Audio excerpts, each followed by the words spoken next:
everyone. Happy Wednesday. Hope you're having a great day and a great week. It's hard to believe that Labor Day 2020 is already behind us. We had a working Labor Day. I was just telling Dr. Melissa, Ben and I bought a house to flip on Friday. So it's full steam ahead on top of full-time jobs because who doesn't want to just do more, right? If you can, you must. So all of you recognize this guest with me, Dr. Lamarche. Welcome to the broadcast today. Thank you, Dr. Barbara. It's a pleasure to be with you. Thank From you. Alaska. I mean, I'm coming to you from Atlanta, but you're in Alaska, and how great it is that we have technology where we can see each other and have a great conversation this far apart.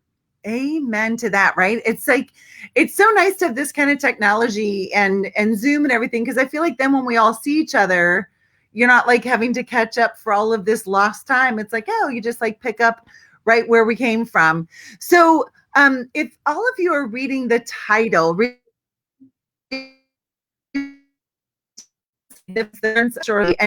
what does that mean? Welcome to the club. So I asked Dr. Lamarche when we agreed to do this this Facebook Live, what's a great title? And he gave me that. And so I got to tell you, I've been as eager to hear what this title means as those of you in the audience. So Dr. Lamarche, what does that mean? So let's back up a little bit and let's look at the chiropractic profession. Okay. And if I was to say to you, what level of cultural authority does the profession as a whole, not an individual chiropractor, but what level of cultural authority on a scale of 1 to 10 do we as a chiropractic profession currently have? Ooh. I'll give us a 3. Tough question, right? But it's low, right? Whether it's a 2 or 3 or 4 or 5, it's really, really low. Yeah. And so we don't have a high level of cultural authority as a profession. As a matter of fact, often as a profession, we have negative brand equity, which means you tell somebody you're a chiropractor, they go, oh, right? Not as bad as it was 40 years ago when I started practice, but it still exists there. And so cultural authority is really an acceptance by the people in general that what you say and who you are and what you do brings value to society. You and I know that we brought, while in active practice, we brought huge value to the communities that we serve. But we don't have cultural authority as a profession. And I believe that research is the currency of cultural authority in the world that we currently live in, right? Mm-hmm. Science is the research of cultural authority. Well, if we recognize that without a doubt that science and research are the currency of cultural authority, it's imperative that as a profession, we conduct more research of significance. Research that shows that what you do in your practice, my fellow colleagues, every single day works. Because most of what we do has great, in the science world, anecdotal support. We as a profession have the highest ranking when they do surveys on patient satisfaction. Your patients love you. They love who you are. They love the service that you provide. They love the results that they get from going to your office. But you know what? In the world of science, it means nothing. It means nothing, which is sad, isn't it? Because even when you look at Sackett's levels of evidence, patient satisfaction, patient experience should have a really, really high rating. But in the world of general science, where we're still being attacked, it has no value. There was a 19th century philosopher by the name of Arthur Schopenhauer who says, every great truth goes through 3 phases. First, it's ridiculed, then it's violently opposed, lastly, recognized as self-evident. Often from a stage, I'll ask the audience, a chiropractic audience, so where are we in chiropractic? And someone will say, well, we're being violently opposed, we're being ridiculed. And others will say, it depends who you're talking to. Because when you're talking to each other, it's self-evident. It's pretty obvious that what you and I do for a living, we put our hands on people and adjust their spines and correct their subluxation. It's evident that it has a positive impact. So we recognize that we wanted to improve the cultural authority of the chiropractic profession. The Board of Trustees at Life University a couple of years ago dedicated increased funds to our research. Certainly our president, Dr. Rob Scott, who is has multiple scientific degrees beyond his chiropractic degree, including a PhD in physiology, is all about understanding the physiology of the chiropractic adjustment. So he understands the philosophy, and it's real. He understands the science. He understands the bridging between the two. He said, well, we need to prove what it is that we do on a more consistent basis. And we've done enough studies on back pain and neck pain. We know that chiropractic helps people with back pain, neck pain. We know that chiropractic helps people that, if we could get them before they're addicted to opioids, that they would get great benefits. But why does someone like me that's diagnosed with a terminal condition, heart respiratory condition back in 2003, why does someone like me heal with chiropractic? We don't know why. Well, I know it's because I had, serious subluxation of my upper thoracic spine, didn't even know they were existing. When I had a plan of care that got me on a full line of correction and got corrected, neurologically, everything cleared up. My cardiomegaly went away, my respiratory issues went away, and I went from being told I needed a double lung and heart transplant at the age of 49 to being super, super healthy at the age of 65. If I told that to a scientist, he'd go, hogwash, not true. So, all of this 5 minutes to tell you what this title means, right? Research is significance, because research is the currency of cultural authority. So what I launched with my team here at Life University for the month of September is Founders Month of Giving for Research. So what we recognized, or what I had the opportunity to recognize about a year ago, I was going on a trip to Massachusetts, and I was speaking prior to that with our research director, Dr. Stephanie Sullivan, who is a DC, very well steeped in the philosophy, the art, and the science of chiropractic, and then went on to do her PhD in neuroscience. And we're having a conversation about research dollars. The reality is that we've got a beautiful research department at Life. We've got great infrastructure. We've got all the best equipment in the world that we need to do research, and we have a limited team.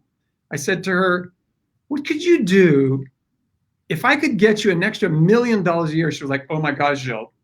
Well, we could do with an extra $1 million because we've got all the infrastructure covered. It would be hiring more researchers to do more research of significance as it relates to the neurological aspects of chiropractic. Why is there an impact with an adjustment on cardiovascular function? Nobody can tell you why. We can look at Gray's Anatomy and surmise, but we have no data to back that up. So anyway, she said to me, there is a chiropractor in Massachusetts who has a lot of very wealthy patients. And she believes that some of her patients might be willing to donate to chiropractic research. Well, I was going to Massachusetts. I said, perfect. I'm going to segue my trip, go have a conversation. And about 2 months ago, we got a check from a patient. Think about this. We got a check from a patient to conduct a study on the value of chiropractic as it relates to immunity, COVID-19 specifically. The check was for $80,000 from a satisfied patient. There is not a hospital campus anywhere in North America, anywhere in the world for that matter, where you don't drive and see the names of people on buildings. People that have donated millions of dollars to the hospital. Why? Because they just had tons of money? No, because they got benefit from whatever was happening with them, and they decided to support an institution that took care of them. So my thought from that first conversation a year ago was, what if we started engaging patients? We've never asked our patient base.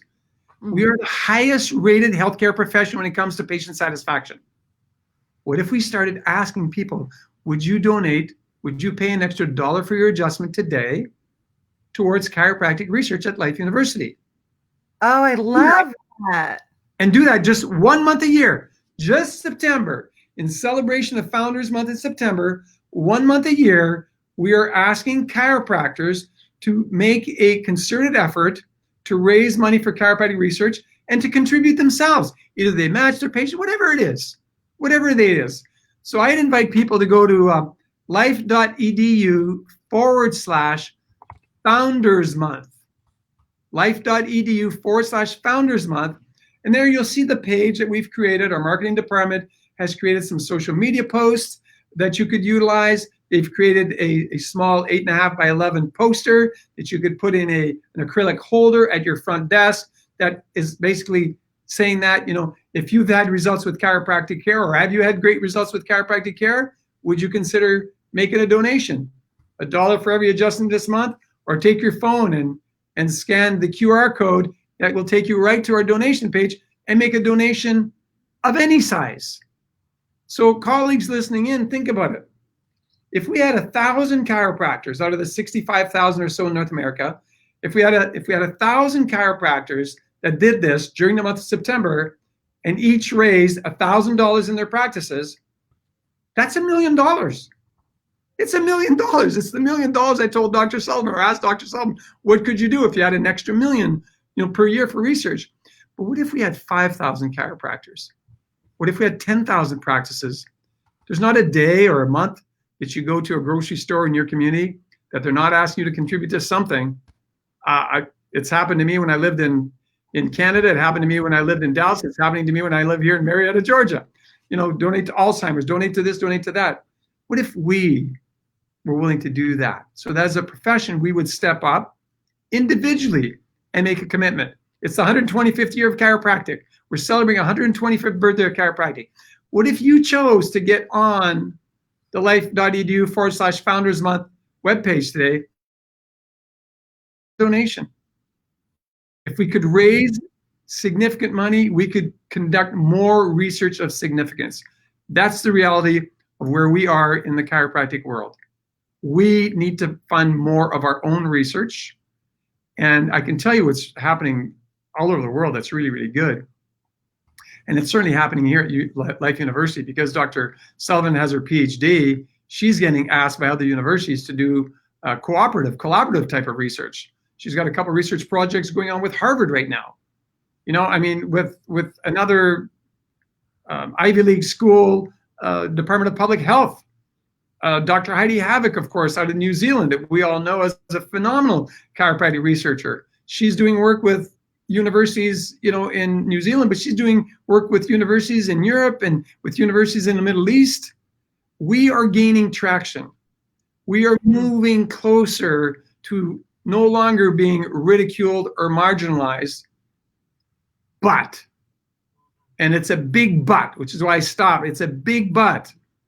We must be conducting more research.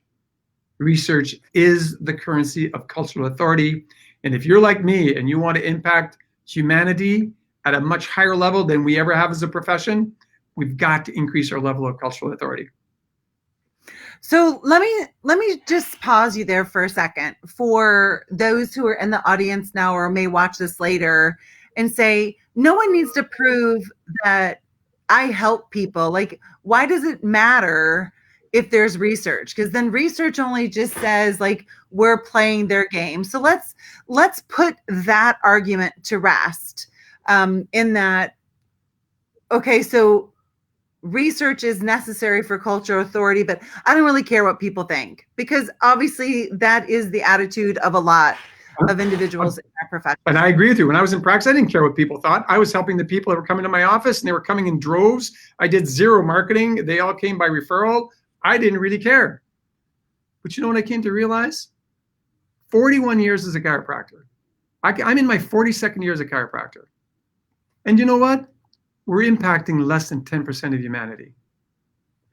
I heard 2.38%. It depends where you are, but it's less than 10, right? So we'll agree it might be 2.3, might be 4, might be 6, but it's definitely less than 10. So when I had my health trial, in 2003, and I was told I had 2 years to live unless I agreed to a double lung and heart transplant, I investigated that. I looked at what that would look like for me and for my life. I was like, I'm not doing it.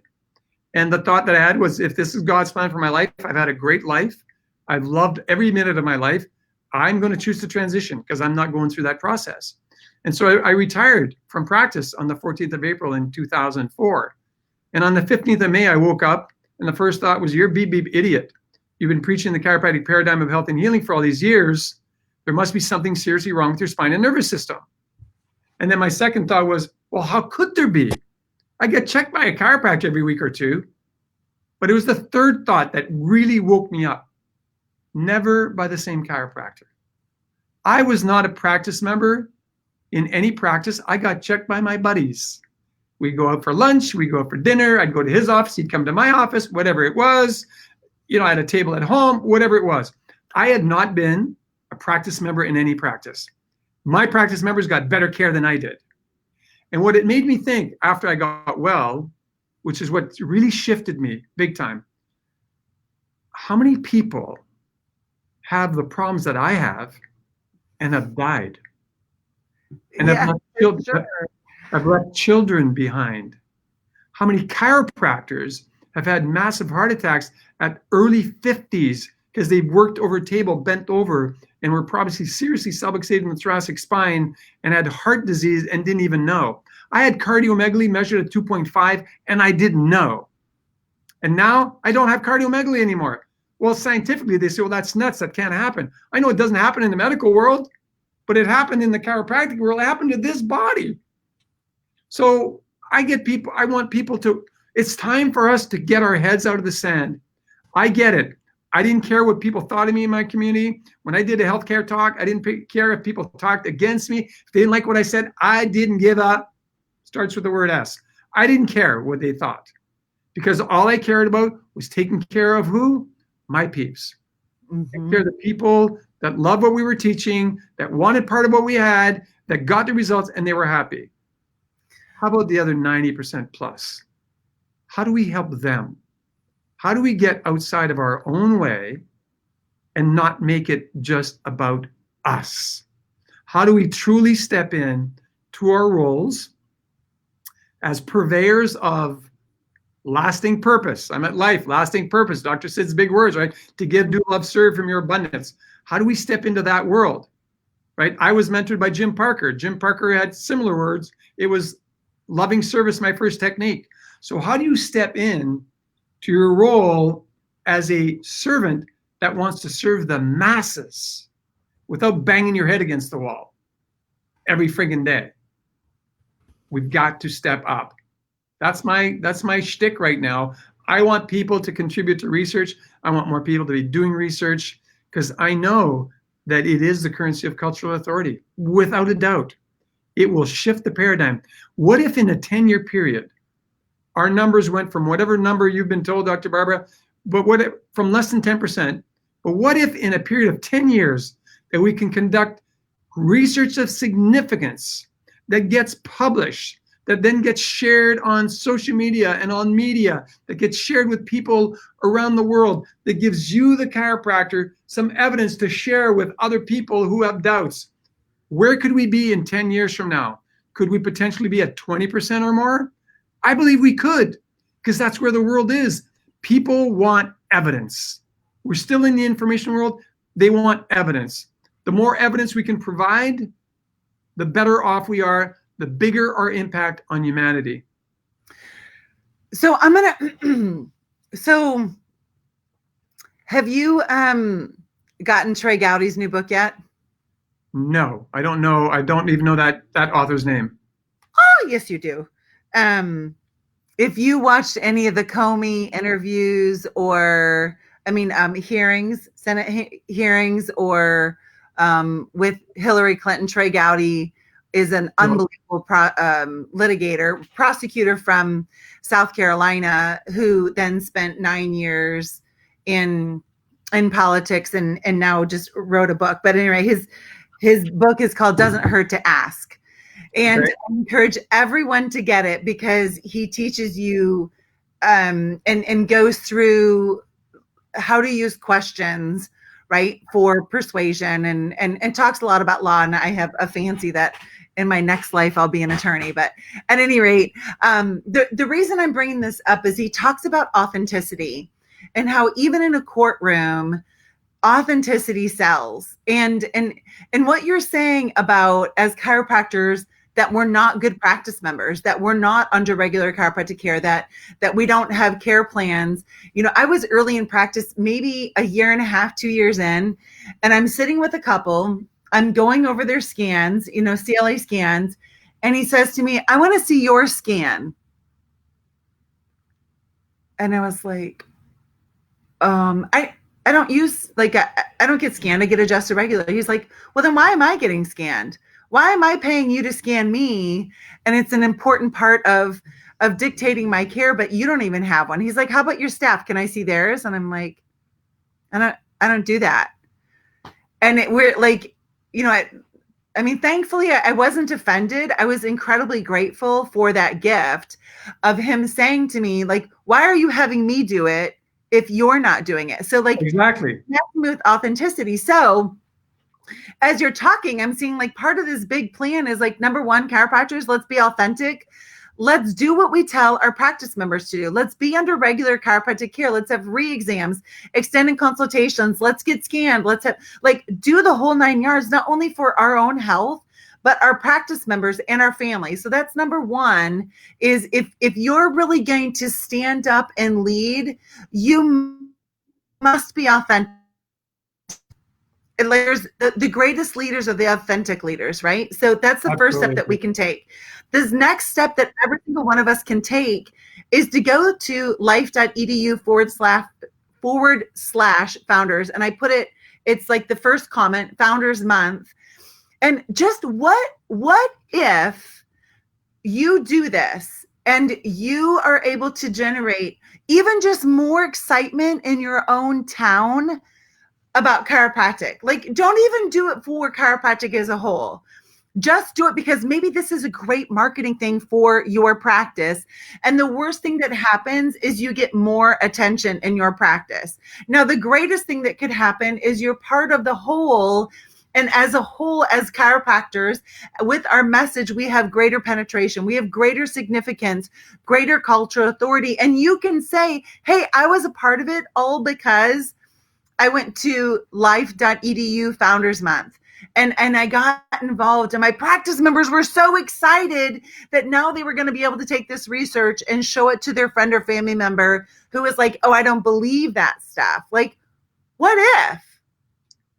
Yeah, what if? It's a big question. I'll tell you, we asked one of my team members, I had this idea of asking the mayor of the city of Marietta, where Life University is, to proclaim Founders Month, the Life University's Founders Month of Giving for Research. And when she came to me with the idea during one of our staff meetings, I said, it's a great idea. I love it. Thank you for bringing it up. Can I step that up one? Let's go to the Cobb County chairman that has much more cultural authority, because Cobb County is the most vibrant county in all of Georgia. And let's see what he says. He happens to be a friend of mine. Literally sent him a text. And I said, would you and the Board of Commissioners be willing to proclaim September the Life University Founders Month of Giving for Chiropractic Research? He said, absolutely. Write me the proclamation that you want done. And so we wrote the proclamation, sent it to him, went in front of the Board of Commissioners with one of my team members, where they actually proclaimed the month. It caused great energy in the community, which is like all of like North Greater Atlanta. It was phenomenal. So all you need to do is you need to ask people. So I wrote down, doesn't hurt to ask. I can tell you that when I hang up with you, I'm going on Amazon and I will buy the book, and I will send you a book report after I've read it in the next couple of weeks. But I love what you're saying. I love the energy that you're bringing to this conversation. And I'm very grateful that you saw, I guess, a post on Facebook that said, hey, Gilles, do you want to do something with me? Yes. The more people we get excited about this, the more we move the needle. Think about it. The more we move the needle for who? For humanity. Right. For humanity. Is there a human being on this planet that should not be checked for subluxation today? Mm-hmm. Only if they got checked already. Everybody else should be checked, period. Right. That's my beliefs. I work from that. I say there's not a lack of new patients. There's 7.3 billion people on the planet, right? Yes. 7.3, 7.4. There's not a lack of new patients, my friends. There's a lack of people who understand the value that you bring to them. And remember, cultural authority, the better off you're going to be. Remember, all of you, every practice member that you want to serve already exists. They're already there. Like, It's not like you have to manufacture them. You don't have to create them. God's going to do that. If you only adjust kids, they're a twinkle in their mommy's eye right now. But all of the people you want to serve in your practice, they already exist. And do you know they already possess the money that you want in order to create the wealth and legacy that you desire? It's already there. So all you have to do is shift your consciousness, expand your consciousness, and then start a relationship with them. They have the money, you have the service, you come together, exchange. It's an even value exchange. They get what they want, better life. You get what you want, make a greater impact. So remember, in all of this is about leadership. I mean, really and truly, it's about leadership. That's why cultural authority and research all comes together for us to be the leaders in healthcare. And in order for us to be leaders, obviously there are 3 requirements of a successful leader: cast vision, create culture, and hold accountable. So life is making it super easy for all of us to cast vision, to be a part of a Founders Month, to be a part of research, to be a part of getting our name on more stages. And I'm just not talking about like stages as speakers. I'm talking about stages as, why isn't a chiropractor up there instead of Fauci? You got it. I mean, we've got it. If we're not at the table, we are insignificant. And what's going to get us at the table is to produce research of significance. Will get us at tables for conversation. And I know there's naysayers that, oh no, we'll never get invited. Wrong. Not true. I can tell you that I moved here 7 years ago. I knew not a soul in Cobb County other than the couple people I'd met here at Life University. And I have reached out. I have made an impact by meeting all sorts of business leaders, political leaders. I'm on a first name basis with all sorts of people just because I showed up and I was willing to ask. And so now when I get asked to speak at these non-chiropractic events, what do you think I'm talking about? I'm talking about chiropractic lifestyle. And people go, I had no idea. Or I share Life University. They go, I had no idea. They live in our backyard. And they had no idea what Life University offered humanity. It makes me think of, do you know Dr. Ravi Zacharias? He passed away this year, but do you know that name, Dr. Ravi? Yes, I do. Just an incredible human being, and, a super strong Christian, the world's leading apologetist. And he spoke on stages all over the world about basically logic. And in his way, presented the gospel. So someone once told him, no one wants to hear that. Like, the world leaders don't want to hear about God. And he's like, I bet they do. When I present it in such a way that aligns with their thinking of logic and they see things on a bigger perspective, right? And it's the same way with chiropractic. Like, they want what we have. They just don't know it yet. But when we show up at the table and listen, the table says research is important. The table says, the game says, like, we didn't create the game, but in order to play, we have to play their game, and their game is going to prove that which we already know to be true. So why wouldn't we want to? If it means a life will be saved, a life will be changed, I'm in. Well, thank you, because that you're speaking my language. It is exactly where I'm at in my 42nd year of chiropractic, and I was blessed. I mean, I had a phenomenal career, and I understood the philosophy of chiropractic early on as a 12-year-old child, and continued to improve, and had a great mentor in Dr. Jim Parker, and built a super successful practice, and I had so much fun every single day. And it broke my heart to think that I was going to leave my baby.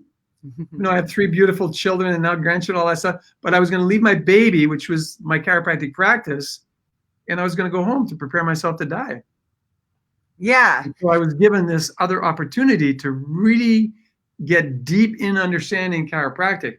So when somebody says chiropractic saved my life, I can tell you chiropractic saved my life. Yeah. And the fact that I woke up on that day, on the 15th of May in 2004, and had what BJ called a thought flash. And the thought flash was, you're a beep, beep idiot. It wasn't beep, beep. It was a different word that we don't want to say live. You're a beep, beep idiot, And then everything changed in that moment. I laid back, I stayed in bed, I laid back, And all these thoughts came into my head. When's the last time you had a complete spinal exam? Oh my gosh, 15 or 20 years. When's the last time you had a nerve scan? Oh, at least that long. When's the last time you had an x-ray of your spine? Oh, probably 25 years. All this noise in my head. And then all of a sudden it got quiet. And I was like, oh my gosh, maybe my life isn't over. And I was not an angry person. I was not angry thinking it was being over. I was just preparing to transition respectfully and peacefully. Make sure that I didn't cause any harm for the people that were going to be left behind. But when I reached over then and called my former office manager, made an appointment at the office that I had sold to a couple, I was going there as a new patient. And my assistant laughed, my former assistant laughed, because we'd been friends since high school. She was like, Jill, you've been under care like since you're like a kid. You know, you're a regular. I said, but Jen. Not like this. Where am I a practice member? She was like, oh my gosh, nowhere. I said, Janet, you get better care. You've had better care for the last 20 years working in my office than I've had. She was like, oh my gosh, I never thought about it that way. So you're right that part of the message today is not just about the Founders Month Academy for Research, but it's for our colleagues. And I'm gonna beg of you, if you like, if you are not a practice member in any practice that is receiving the care, the quality of care equivalent to the quality of care that you deliver in your practice, please do me, do Dr. Barbara, do yourself, do your family, do your community a favor and get under regular care. Book appointments, pay for your care if you have to, whatever, who cares? My wife's chiropractor charges her and she pays. She gladly pays for her care. It is what it is. I went to an upper cervical practitioner recently to get something checked, and the initial fee was $300. I took out my credit card and I paid. I don't expect to get care for free, because I'll tell you what, the care I received for free before was way substandard. You deserve to receive the highest quality of care, the type of care that you offer your practice members. And so does your family, by the way. I didn't fail in that part. My children had regular appointments in my office. My kids had a chart in my office. My kids went through the regular process like my practice members, but I didn't. Right. So you could say, you know, mea culpa, by my own fault. I was unaware. Yeah. I thought I was under regular care because if I see Barbara, she would check me and I would check her and I'd adjust her if she needed. No, we've got to improve that. So and thanks so for sharing. Authenticity again, right? If a practice member, said to you, oh yeah, I've been to Dr. Gilles, like I'm fine, just adjust me. Well, that's what we do to each other. That's not the right thing. It's like, oh, I'm sure he took great care of you. I'm going to make sure that you get great care in this office. And that starts with completing your health history. We're going to talk about your health history and then I'll do a comprehensive exam in order to determine the severity and complexity of your problem and give you a specific care plan in order to regain and keep your health. How does that sound to you? Oh, that sounds great. Beautiful. That's what we all need to do. So I encourage all of you, and Dr. Gilles, we're encouraging you, please have a file in someone's office who's caring for you. And then when we show up to get adjusted, let's all raise the level of care that we give to each other. Like when you're in my office, I'm the doctor. I'm in charge. I'm telling you what I find out and laying it out for you to get the care that you need in order to, like, we have a big job ahead of us here, like to change the culture. We can do it for sure. We got to have everybody on their A game. So if you're watching this and you've never heard Dr. Gilles' story about literally how chiropractic saved his life, I'm going to put him on the spot here and ask if he'll join me for another Facebook Live so you can hear this story, because it's really powerful. And I hope it makes every single one of us go, oh, you know what? Like there are lots of him walking around in our neighborhoods, and there may be even lots of him in your practice. There may be lots of Dr. Gilles sitting at your Thanksgiving table, your Christmas table. And it's really important that we share our everyday chiropractic stories as well as the miracles. So we have the story to share with the next person that we meet that may be suffering in that way. And I think as well to put nitrous in our tanks of being way more, and it's not aggressive to me. It's just like asking for referrals is an act of love and service. showing up. I had a boot camper recently say, I just kind of feel bad, like I'm starting my new practice, and my friends, I don't really want to ask them. I'm like, but you love them, right? Like, if you love them, then checking them is the nicest thing that you can do. So friends, family members, in our offices, we're coming up on holidays here right around the corner. So Dr. Gilles, will you join me for telling your chiropractic story? Tell me when. I love talking about chiropractic, obviously, and I'm alive because of it. I have a 35-year-old. I have two sons and a daughter, but my 35-year-old son, my youngest son, has vision because of chiropractic. When I was told that he'd be blind the rest of his life after an accident when he was 14 years old. There are, and I was having a conversation with a chiropractor early on this morning when I was driving to the office, and I said, I hear people talk about chiropractic miracles. I said, well, the reality is there's no such thing, in my opinion. There's no such thing as a chiropractic miracle. The miracle is the human body. That's the miracle. That was designed to heal. That we come to the point where we recognize and we're able to teach and get other people to recognize and understand that all organic systems in the universe are conscious, self-developing, self-maintaining, self-healing, provided there's no interference. And our job is to detect and correct the interference if it exists. That's what we do every single day. Mm-hmm. And people got well in my practice, like they do in your practice. And some of them were coming to us come to you, and it came to me as a completely last resort. Yeah. And that's what I was sharing with this doctor this morning, who, has a huge practice. And he said, that's how I live my entire life. I'm never not talking about chiropractic. I never not let people know that I'm not a chiropractor. I don't throw up all over people. Right. But there's not an appointment that's booked for me. There's not a reservation, whether it's on a flight or on a restaurant, that's not booked under Dr. Gilles Lamarche. And the main reason that I learned from a mentor a long time ago was because they will always ask you what kind of doctor you are. Right. So you don't have to throw up on people. They invite you into a conversation. That's all I do to people. I invite them, or I get invited into a conversation. I did it with my friends. And I would just ask questions. I'd say, so it was my did you know moment. I'd just say, did you know that XYZ? Did you know that they've discovered that a subluxated atlas in a child, often after childbirth, could be one of the causes of colic? They go, no, I didn't know that. And I just start conversation. So I didn't say, please, please, please come and see me. Please, please, please pay me like $50 intake. I never did any of that. I just said, did you know? And I would share little tidbits of information, which I continued to do in my practice for all my practicing years. And people go, oh my gosh, Dr. Gilles, I didn't know that. I said, well, now that you know, what are you going to do with the information? Yeah, you're welcome. All right. So to all of you, first, Dr. Gilles, thank you so much for taking time on your busy schedule to join us today and inspire us. I encourage all of you, life.edu/Founders Month. You can find all kinds of great resources there. And please jump in. Like, your practice members likely are more than happy to do $1 towards chiropractic research. And who knows, maybe instead of getting an $80,000 check or donation, like maybe it'll be $100,000 from your office. So please join in on that. The second thing is, I pledge to all of you, Dr. Gilles and I will be back to do another Facebook Live, and he can share with you his chiropractic story.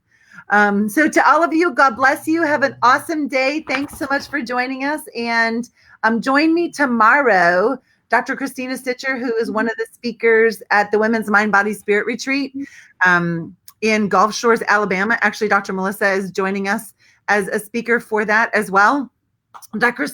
Christina battled through cancer and is going to share her journey with us at the retreat and share, like, how do we show up for our practice members who've received that diagnosis or who are on the other side of it, so that we can best serve them and support them and authentically lead in our communities. So thanks so much, everyone. Have a great day. See you later. God bless you. Bye. Thank you. God bless you for doing the work you do. Thank you. Bye.